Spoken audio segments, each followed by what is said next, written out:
We have with us Dr. Albert de Vries. Dr. de Vries is a professor in the Department of Animal Sciences at the University of Florida. He teaches undergraduate courses in dairy science, works with dairy farmers and the allied dairy industry in his extension role, and conducts research related to dairy systems management. He also acts as an associate department chair and an undergraduate coordinator. Albert's interests are in culling and replacement strategies, economics of reproduction and genetics, and precision dairy farming.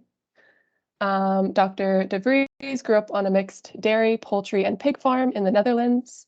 He graduated from Wageningen University with a master's degree in animal science with a minor in agriculture economics. And he received a PhD in animal science from the University of Minnesota. He lives in Newberry, Florida with his wife, Kim, and their twin daughters and 5 cats. So thank you for joining us, Dr. de Vries. I'll give the floor over to you. Thank you for that introduction. And yeah, it's my pleasure to take you a little bit through my journey about thinking about replacement and also insemination and mating decisions. This is an area I'm actively working in right now. And so you will see things that are sort of cooking in the kitchen more than a lot of published research yet, but I bet that will come. So I will basically talk about 3 things. First, replacement values to support culling decisions of farms, replacement decision of farms. And I think in today's world, there is more of a need to help farmers decide which cows should be leaving and when. At least that's what I hear from my farmers and our allied industry. Then I will talk about insemination values to help support mating decisions. Okay, so we have lots of choice, different sires, sex semen, beef semen, conventional semen, embryo transfer, and I'll talk about that. And these replacement values, insemination values, it's the same fundamental concept, as you will see. And then in the end, I will talk a little bit about logistics of replacement heifer planning. How many heifers do we need and how do we make them? And it all hopefully ties back together. And what you see, I believe I work pretty tight with industry in the Southeast in the US to help think through of these problems. And perhaps I have time for summary. So I want to acknowledge that some of the work that I show here is supported by US Department of Agriculture.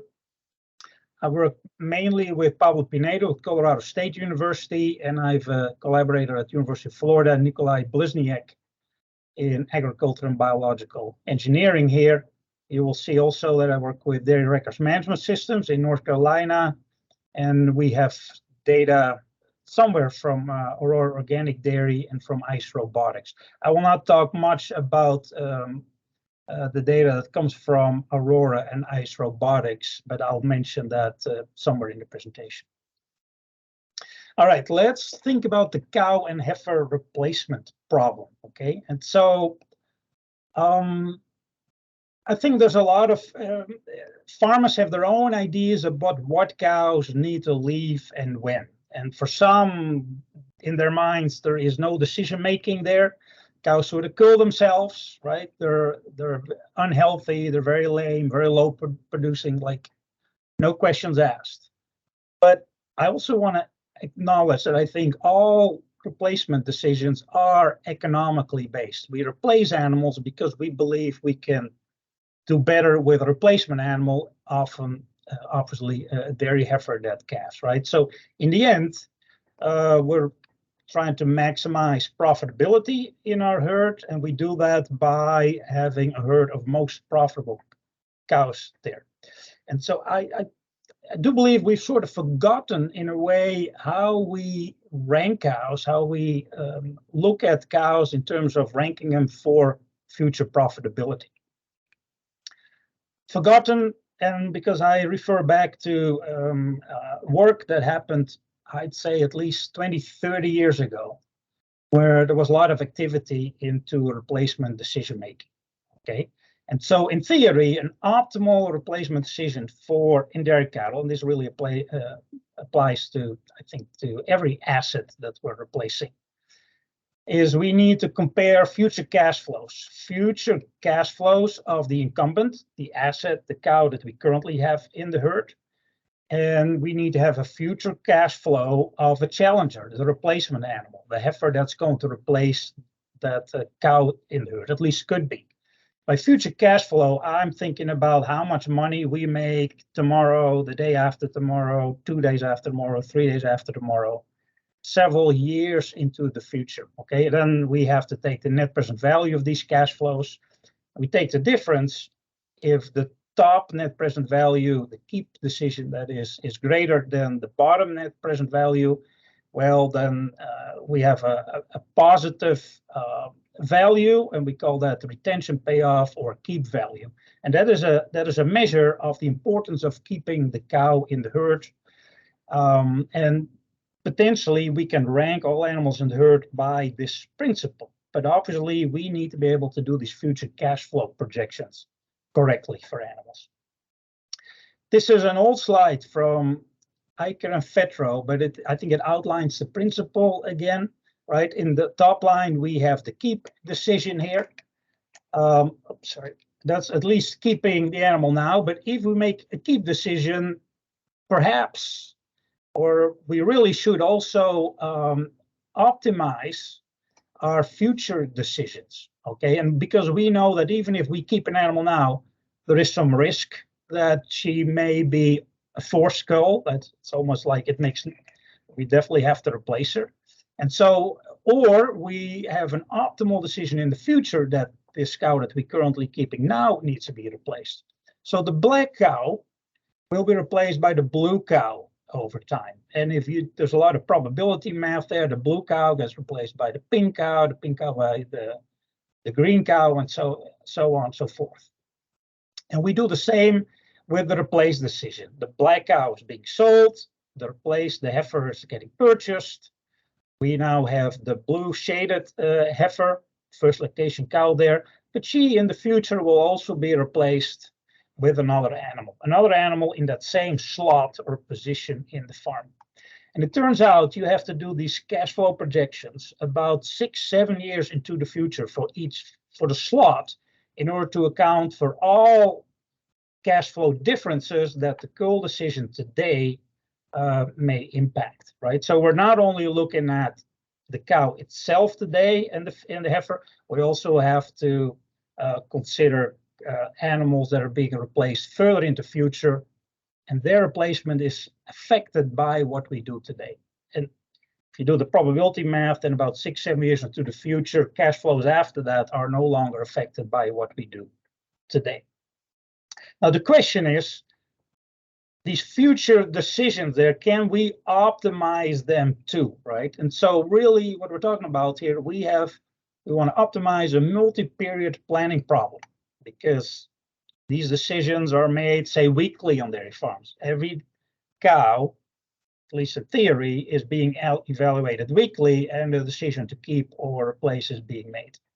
And so to make these multi-period planning problems, to optimize them into the future, we can use a technique called dynamic programming, for example. Okay, and so this is a nice technique that breaks down a dynamic optimization problem into a sequence of simpler subproblems, such that the maximum cash flows into the future is solvable. In dairy, these techniques have primarily been used for the keep replace decisions. And let me just show you a few screenshots of some papers. You have to go back to probably the 1960s. At UC Davis, Giever studied the optimal dairy cow replacement policy, so looking at dynamic programming, doing dynamic programming. And then slowly those techniques were adopted in animal science departments, in Wageningen, in Copenhagen, in Denmark. I've done some of this 20 years ago, looking at seasonal replacement, which you actually a cow that's being culled in the summer in Florida, would you replace her with a heifer, or would you say, no, I'm going to wait 2 or 3 months and bring that heifer into my herd in the fall when it starts to be cooler, and we know this heifer is going to be doing much better in the cooler time of the year than when I bring him into a heat-stressed environment in the summer.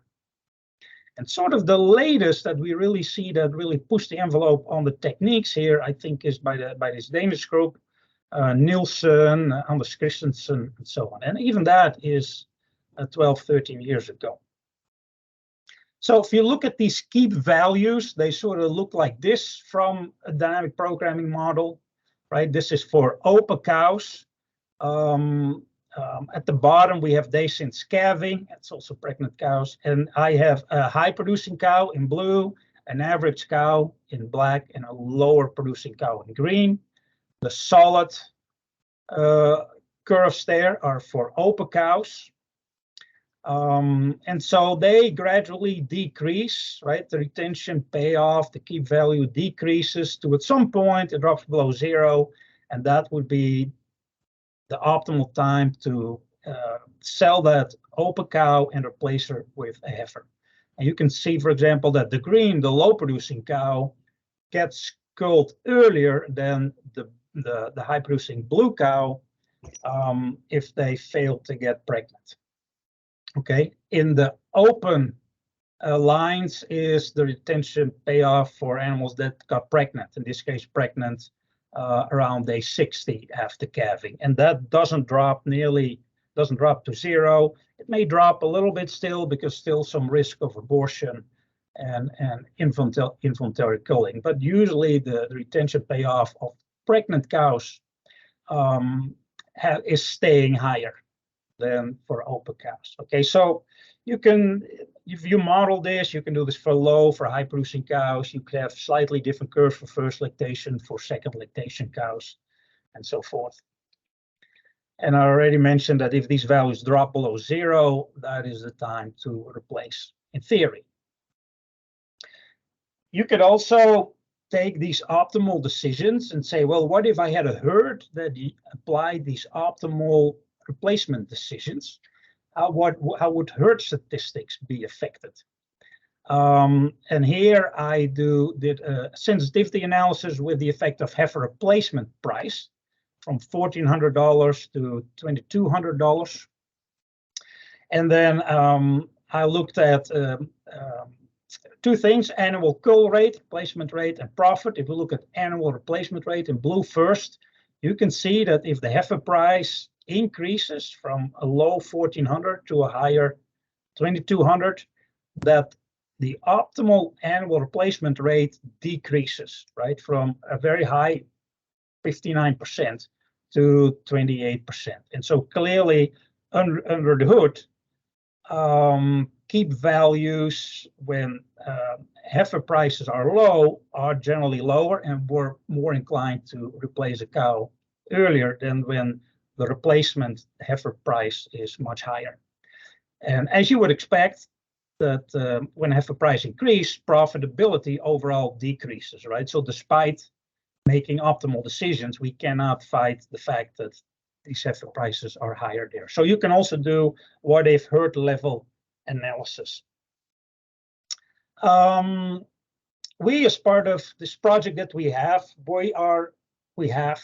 have rebuilt these classical type dynamic programming models you find in the literature.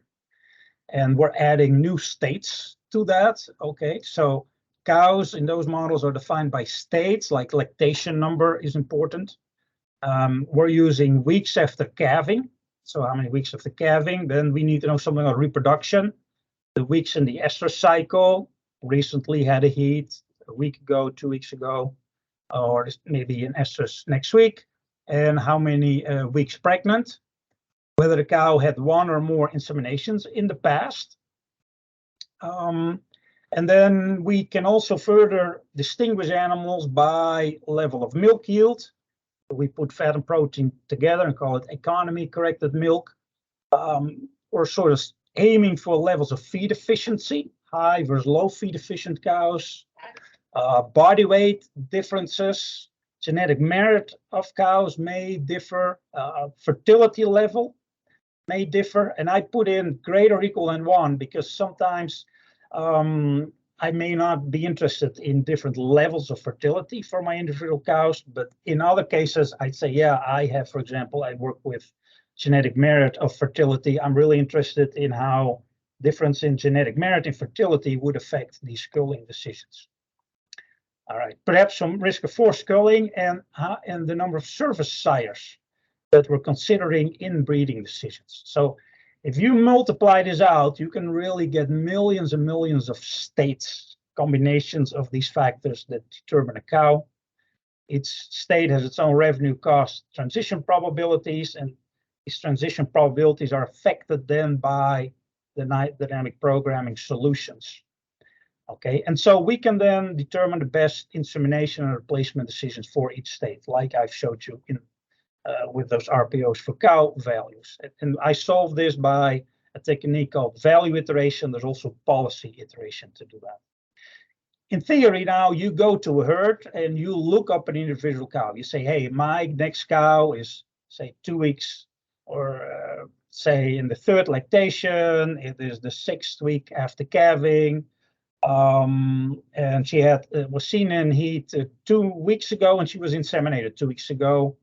And then I might have, an idea of her level of milk production. Maybe I know something about feed efficiency and so on. I would go to my database and I pick out what the keep value of the retention payoff for that animal is. I did that, for example, here in this sort of quick analysis where I think I had, I forget, like 9 levels of milk yield from low producing cows, 59% of the average lactation curve up to 141% of average, okay? And so my cows are all the same, except the level of milk yield is different. And here you can see what the shapes and the levels of milk production that I had in this herd. And I had a low producing herd and then a high producing herd. Okay, and then the question is, do actually culling decisions matter a lot, right? How are they affected by the level of herd milk yield? And also, how are they affected by the relative level of milk, like the high producing cow versus the low producing cow? And if you just look at the keep values for both, in the red, the low milk herd, and in blue, the high producing herd, on the right-hand side, you see these keep values don't vary very much. Okay, and this is, I think, yeah, I don't even know what days of milk. I can't remember that at this point, okay? But the herd level milk yield does not really affect which cow to keep in the herd. You can also see, if you go to the left,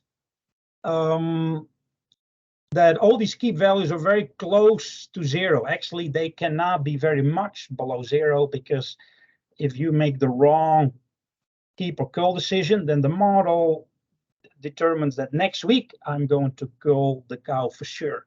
That has to do with that optimization of cash flow through dynamic programming. Okay, and so you sort of find consistently that cows, and I think these were first lactation cows, that are below average, below maybe about 85%, are going to, should be culled, both if they live in high herds, producing herds, or in low producing herds. Okay, and that's, yeah, and so it's independent of the herd level milk, this cow culling. Okay, and so it really, what it comes down to, it's competition in the herd, right? We have room for a limited number of cows. If we have a high herd, milk producing herd, all cows can be high producing, but the cows are just lower producing than average and better are just no longer competitive. They need to leave, even if it's early in lactation. All right. I will get to some on-farm implementation sort of very soon here. One thing that has been not much attention is replacement of heifers. Can we also calculate keep values for heifers? And really the only study I know of is by Monique Maurits, and that was almost 25 years ago that she looked at heifer replacement.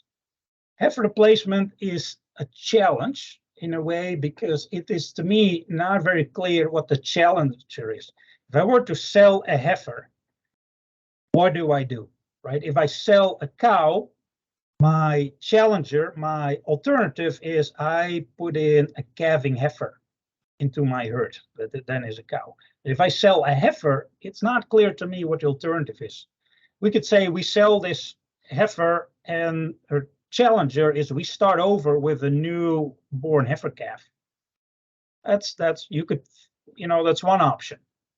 You could also choose, say, I'm selling this this heifer because the challenger is a purchase heifer that I could buy, okay, and maybe at a higher cost than I can raise her myself. Maybe we're saying the challenger is a heifer that's the same age as the heifer I'm selling, but she's average, right? So if I have a heifer that's, say, a low, slow grower, and she's quite a bit less than the average, then I'd say I'm selling this heifer now, but I replace her with an average heifer of the same age. But there really isn't a market for that. That doesn't really exist in the real world. We could also say we sell her, we're not replacing her at all. And that would make sense if this heifer, if she were to calf, would even never be able to pay for her own cost. Then you'd probably want to stop her raising her immediately, unless your sale price would be increasing greater than the cost of feeding her a little longer. So it's not very clear what the alternatives are. Besides, the challenge is also that most farms need a certain number of heifers. So you cannot just keep a slot empty there. Challenge.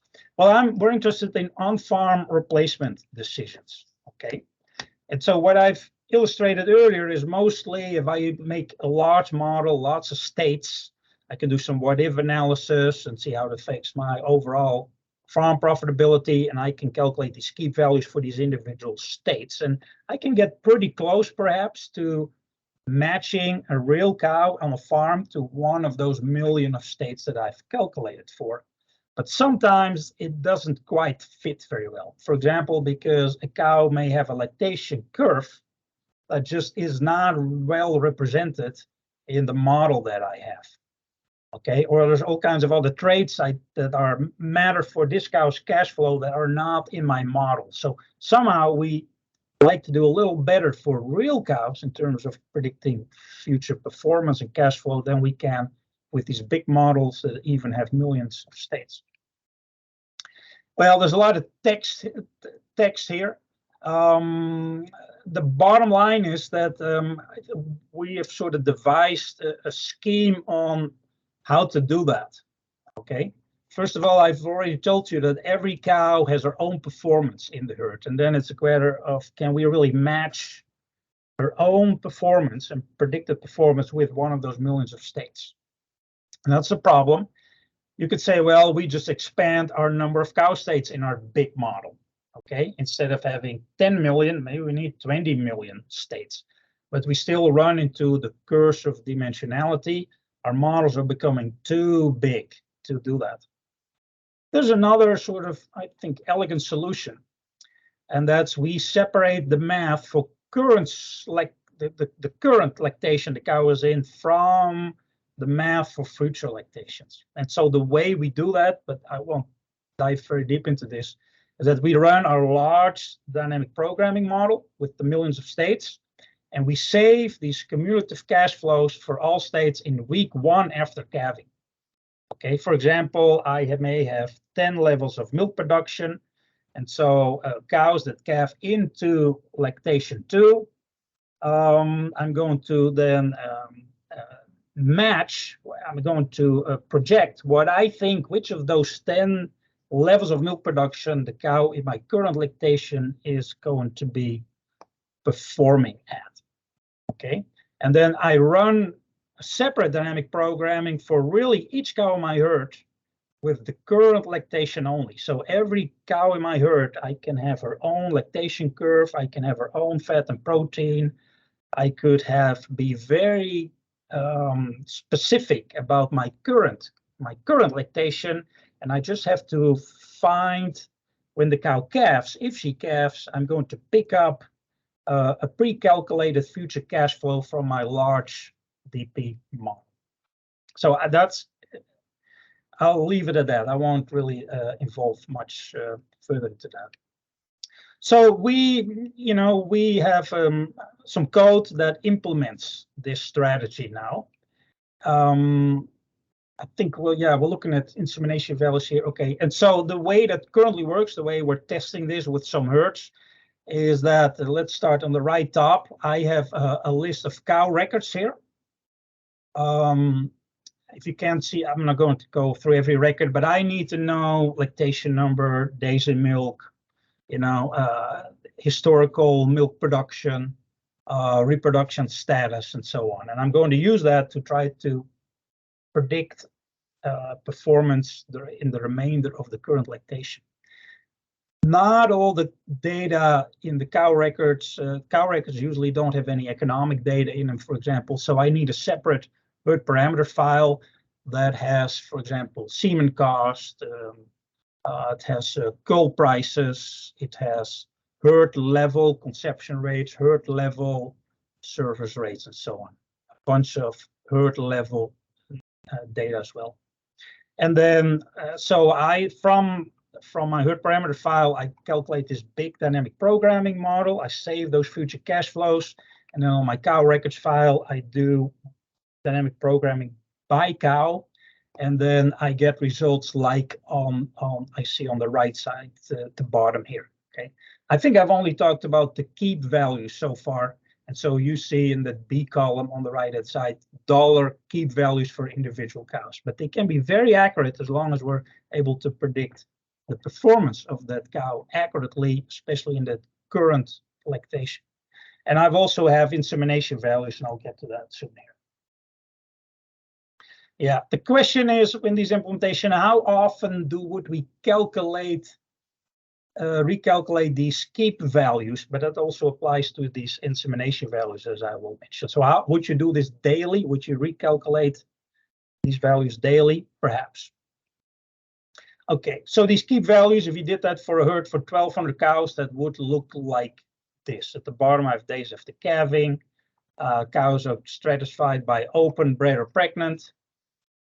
And then positive keep value, so you can rank cows by keep value. And there's a bunch of cows that are below 0. Those are cull candy dates. It's a little bit questionable how negative they can be, because in theory, if these negative values can never be very negative, because we're always making the optimal decision next week. So if today the keep value is negative, but we decided to keep her, we're assuming that as of next week we're going to cull her. So it's only 1 week of the wrong decision. So if the time frame of decision making is very narrow, say weekly, these keep values are never more than, say, $40, $50 negative. Some programs say if the decision to keep means I'm going to keep her till the end of the lactation, and I'm not even going to rethink when to keep her in the near future, then you could have very big negative values.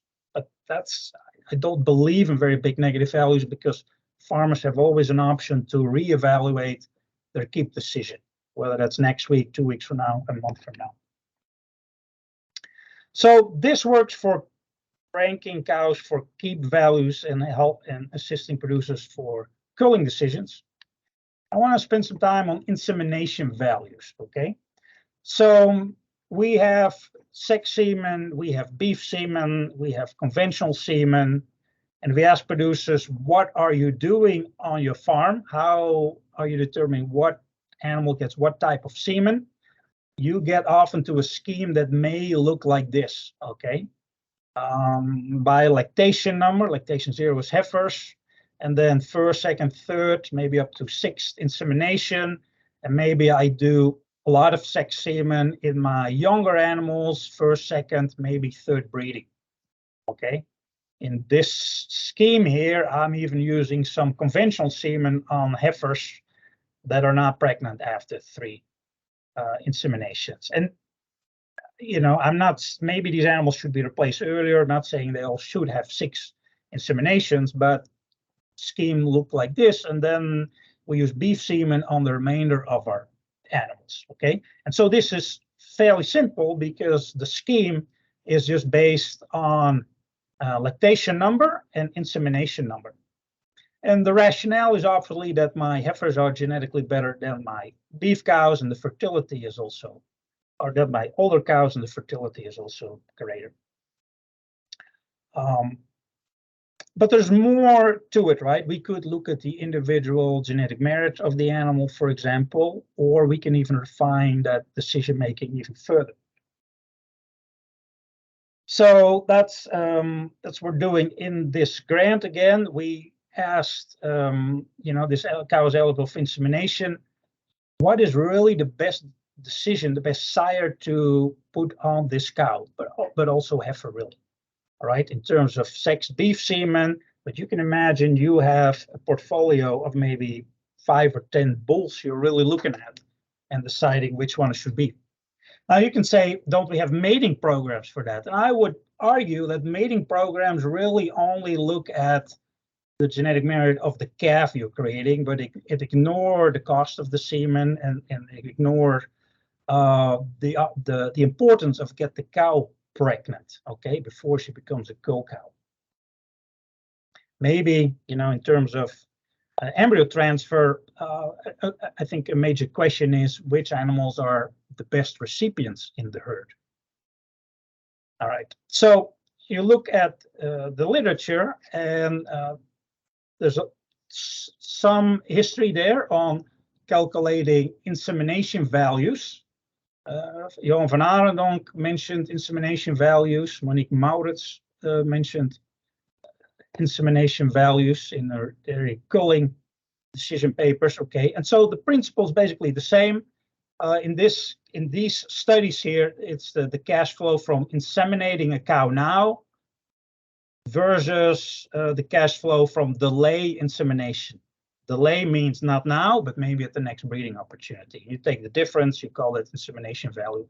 When those folks did these studies, it was just conventional semen, and they really didn't question the different types of semen you could use. Well, we can take the principle from ranking cows for culling decisions, and we do the same thing for insemination decisions. So again, we need to calculate the future cash flow, both for insemination, and this is with a certain sire. If we see a heifer or a cow in heat now, or we have a timely eye program that says we can have an opportunity for breeding, and we do that for delay insemination. Again, if the number is positive, that gives us a positive insemination value for the particular sire. But we would repeat this for every potential sire, okay, of a different breed, maybe a different genetic merit, and so on. And then the simplest way would be to choose the sire with the highest insemination value. But we're running into some constraint problems, as I will show you.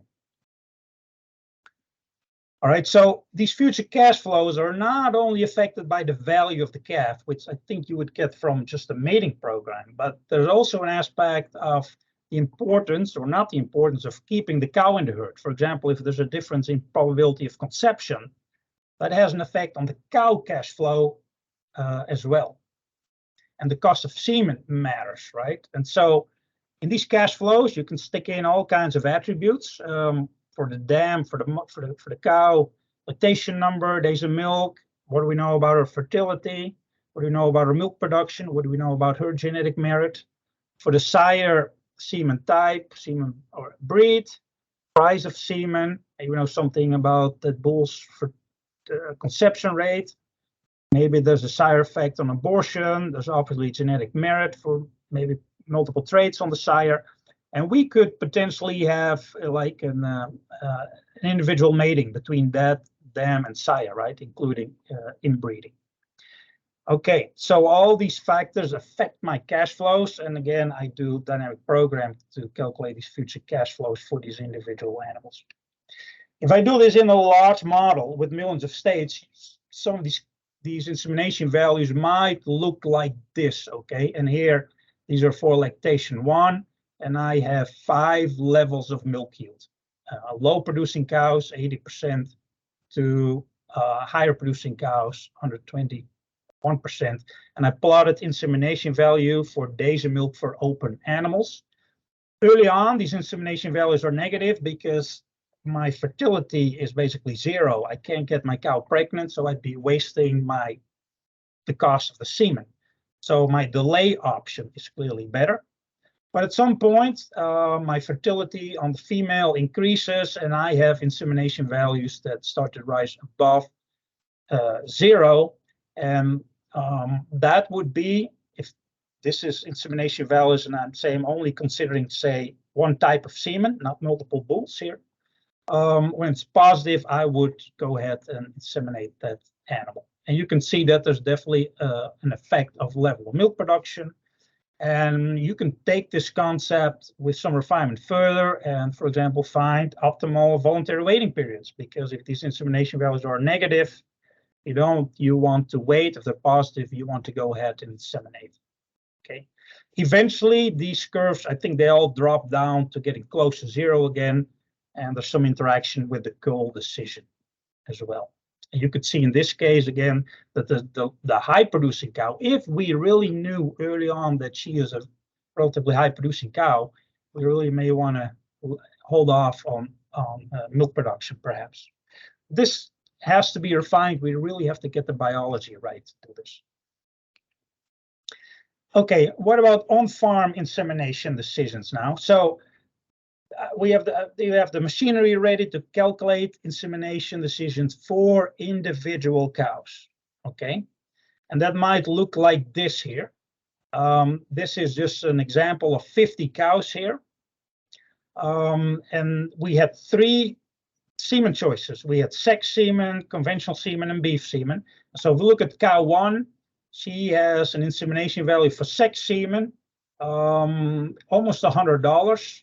For conventional semen, a little less than $80, and for beef semen, a little over $40.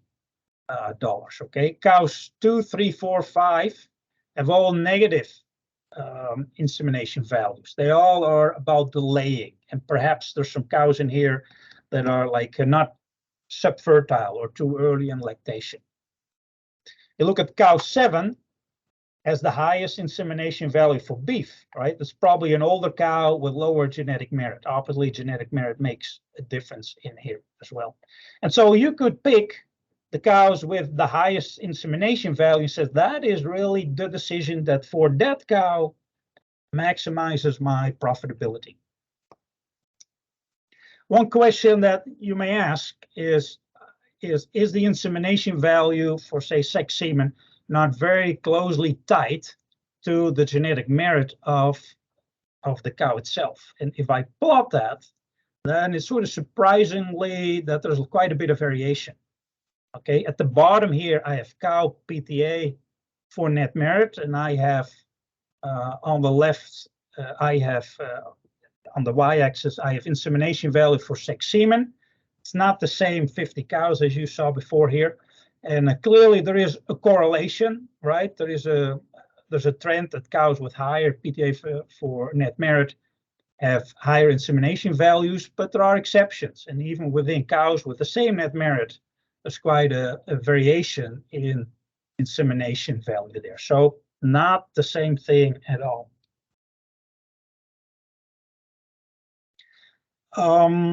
We could here too improve insemination values if we had very good, better phenotypic data, right? If we could better predict fertility on the individual animals, that would affect our insemination values, okay?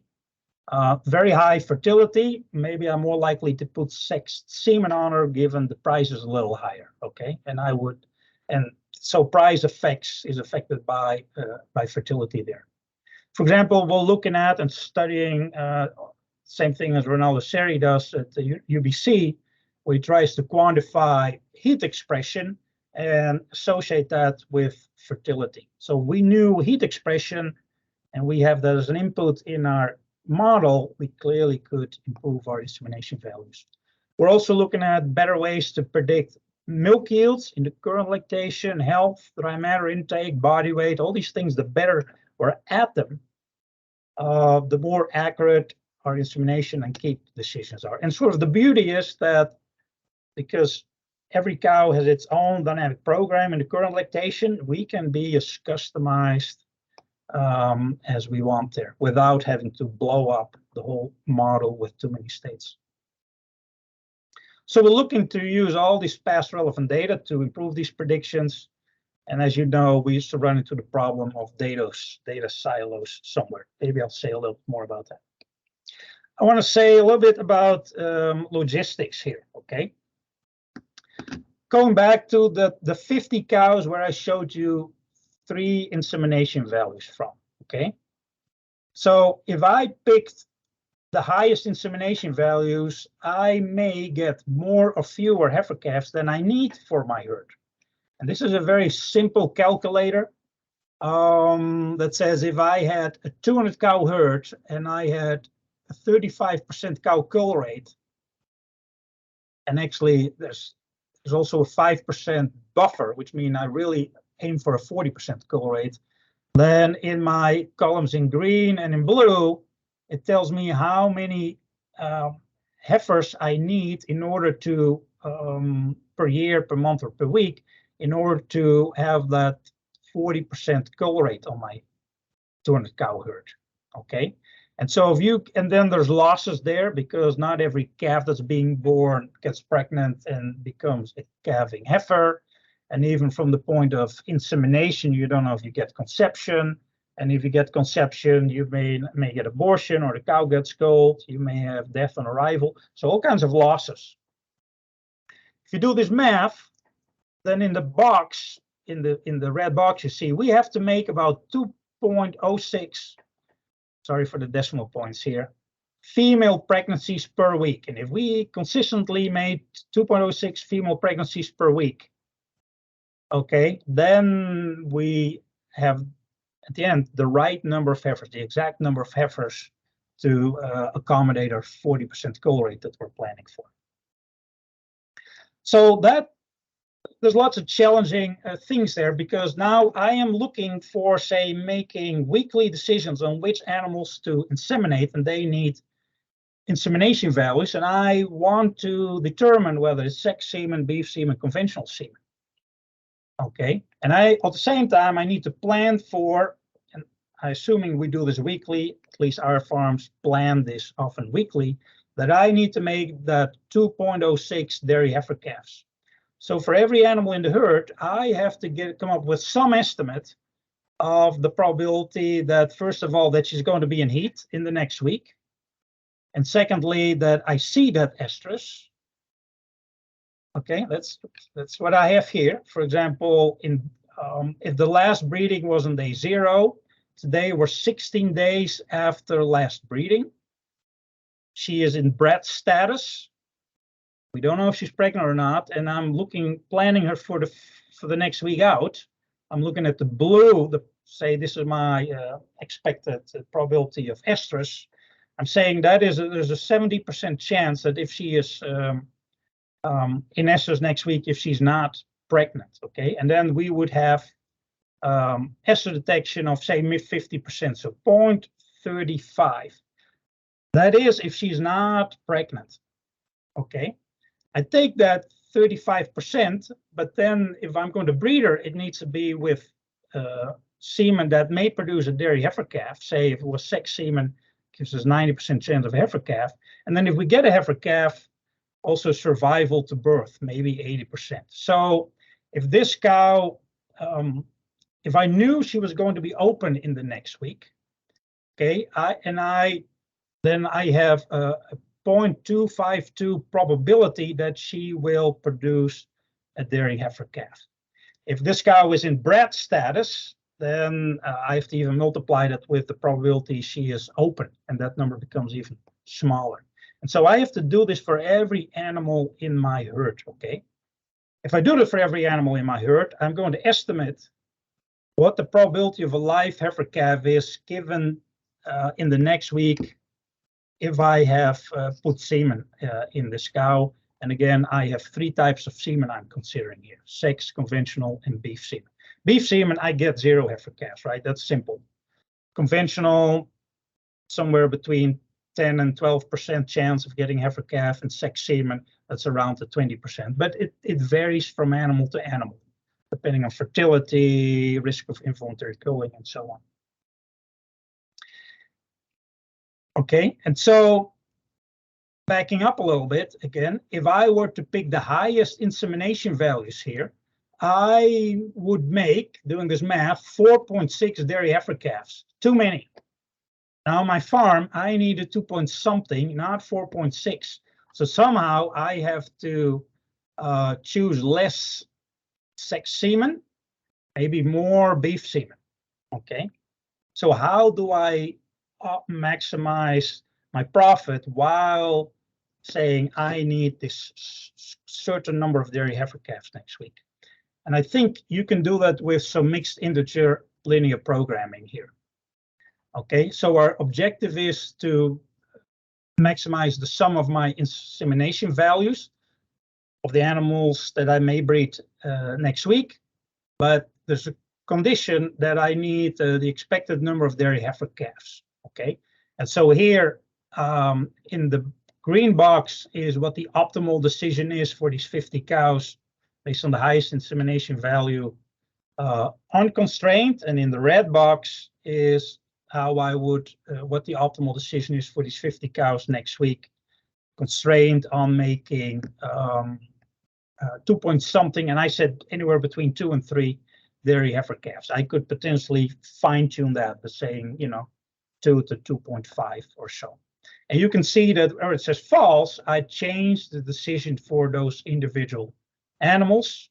The top one from sex to conventional semen, and in the fourth column is then the change in insemination value. It's sort of the loss we're willing to accept because we have to meet that number of dairy heifer calves constraint.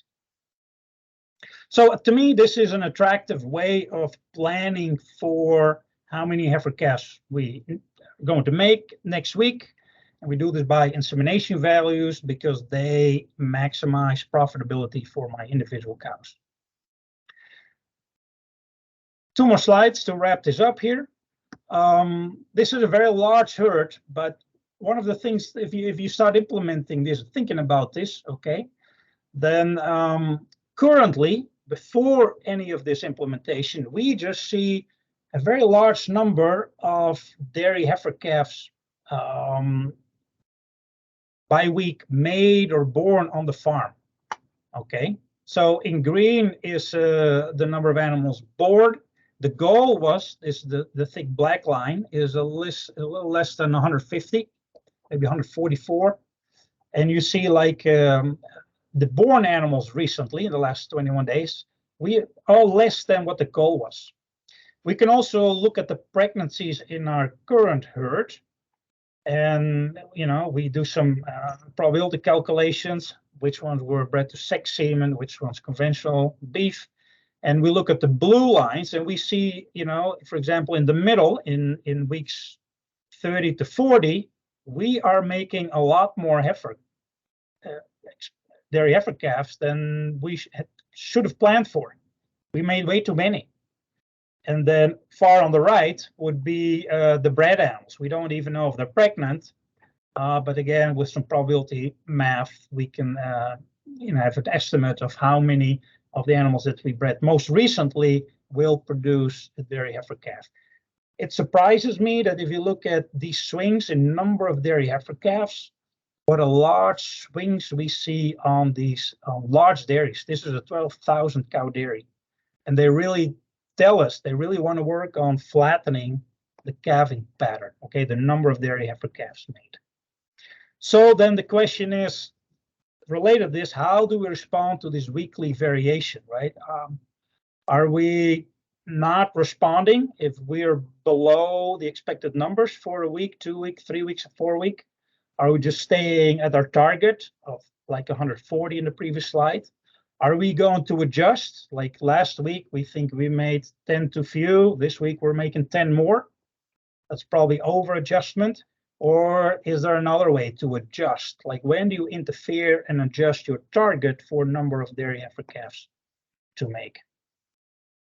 Yeah, so logistics, which I think is big on many of these dairies now. So I want to acknowledge dairy record management systems in Raleigh. They've been shown quite a bit of interest in these concepts, and we're working with certain dairies to try to implement the keep value ID and also insemination values ID.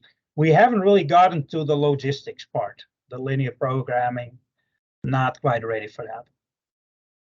Okay, I talked for 15 minutes. This is my last slide. I have to promote a little bit at this cover conference we're doing for ADSA. I think there's a lot of interest in cattle lifespan, culling decisions. And so we're organizing like a 3-day conference on culling, replacement. We're doing that in Chicago in October. You can see the committee there, and we have Christine Bays from Guelph and Elsa Vasseur from McGill are on our committee too. Yeah. Okay, that's what I had. Thank you.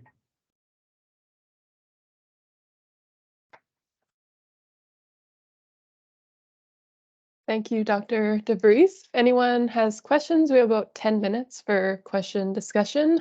Feel free to raise your hand. You can turn on your microphones and your cameras if you want, or enter the question into the chat as well. Michael, go ahead.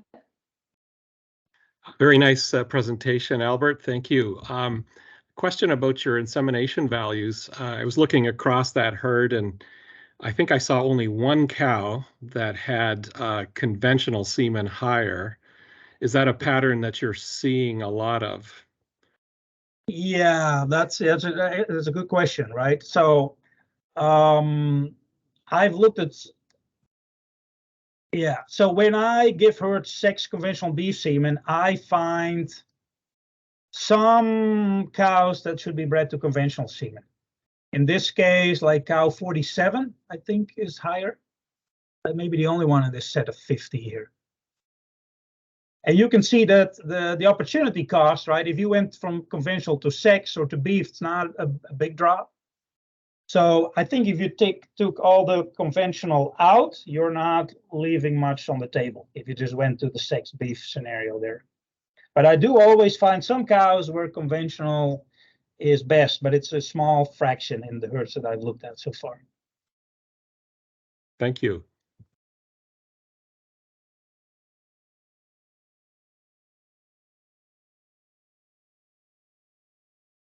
This, if I can follow up, right? So this follow-up work, right? You can say, and I look at some of our producers, say, well, I don't have insemination values. Are there other ways I would rank my cows? I already earlier showed you by insemination number and lactation number, but I've seen folks that just look at mature equivalent milk yield that says, hey, if this cow is high ME milk, and she may be sex semen. If she's low ME milk, it may be beef semen. Doing some calculations, obviously, that they still plan for about the right number of dairy calves. But you could see, okay, and so I mean, obviously, I'm interested in how much better this approach is versus some other ways to rank animals for these mating decisions. Yeah, and maybe just another follow-up on that is, are there some shortcuts, some heuristics that you could build that, takes like that your example about ME milk, that would make it easy to program this decision? No, absolutely. Yeah, we're thinking about that. Yeah.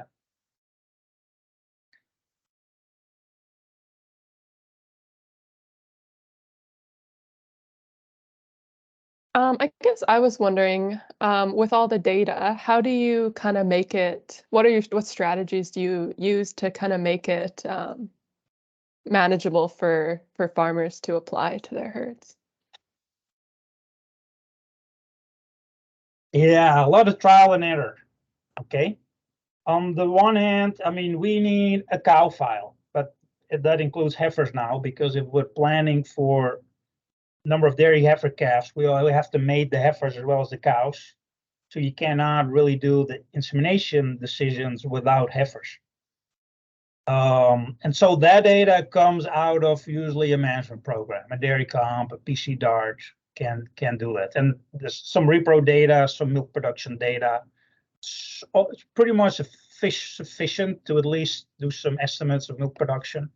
And then you need additional data on prices, and that list, maybe 10, 15 variables, and perhaps half of them are calculated by the software system too, like an average conception rate in the herd. Well, a software system could give you that, but there's some prices needed, so there's probably some fields necessary where producers have to enter some prices, but not 50. If you tell them we love 50 numbers from you, they believe they have to give them all 50, and if they supply 45 and don't know 5, they lose confidence in yourself in the program, right? So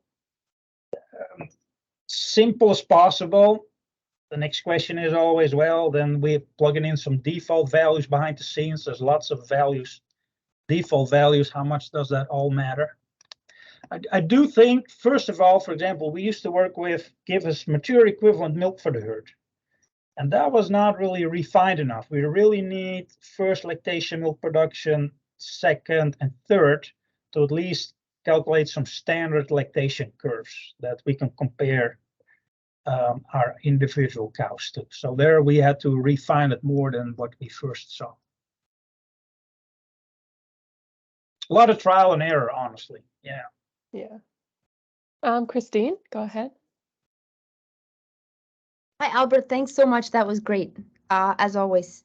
I have a question. I think when I hear you talk, Albert, it seems like this is like a fantastic opportunity for someone who is entrepreneurial to make a really good piece of software that could make everybody a lot of money. Why hasn't that happened yet? Yeah, right. Yeah, that's a good question, because some of these techniques have been around for a long time, right? I'm not sure it can make everybody a lot of money. Honestly, to be very honest, I don't think there's a ton of money. It's not like I should do this and not feed my cows well anymore, right? But there's definitely enough value here that I think people should implement it, because I see them making mistakes. I'm sort of grateful that DRMS has said, yeah, we're interested in this, because they now become my multiplier of this idea, even though, a lot of our larger herds are not in DHA test anymore. Yeah. You could say, why does like a Valiac or another software company not call and implement this? It's a little bit too, we need to have a more, we need to do this on more farms for a while and have more evidence that they really do this. I had a herd that worked on these keep values for 5 years that I calculated, an early version, and they couldn't wait until after test day. They said, Albert, calculate these keep values for me, and then they made going decisions based on that. They really believed in that concept, but we need to expand that to some more. And I do think it has to be sort of embedded in existing systems to have some chance of surviving and being adopted. Yeah, I was just going to say that. It seems like, I mean, there's a lot of aspects that, again, we're in a world now with a lot of data and information, and nobody wants to put in more data. But the connectivity of this, if this has a lot of sort of docking stations for other kinds of softwares, it could be and will be, I think, extremely valuable for a lot of producers, not only in the States, but around the world, because everybody has the same questions. Yeah. Correct. And there's more things we're interested in doing this, right? I mean, dry period length, voluntary waiting period. Totally. I mean, stocking density, should we move cows from 3x to 2x milking? It's all the same principle, really. Yeah. And 80-90% of the mechanics is in there. The challenge is, though, to get the biology, the prediction correct. Even predicting lactation curves. I don't know. I mean, we struggle with that. Like DRMS has multiplication factors. Well, they're being told they're 30 years old. right? And so We tell can do me, that. give me something that really calculates, does a prediction of a lactation curve for an animal. I'd love to have that piece of code, right? That's not complicated coming to You me. should come visit us, I Albert. will, We've yeah. got, you know, Larry's pretty good at random regression. Yeah, no, exactly. I know the, yeah. So that's fantastic. But thank you so much, Albert. Fantastic presentation. As always, pleasure to hear you. Thanks for your time. Yeah, thank you, Christine.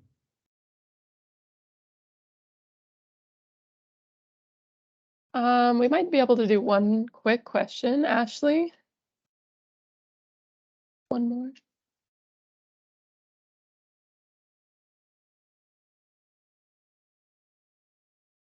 No.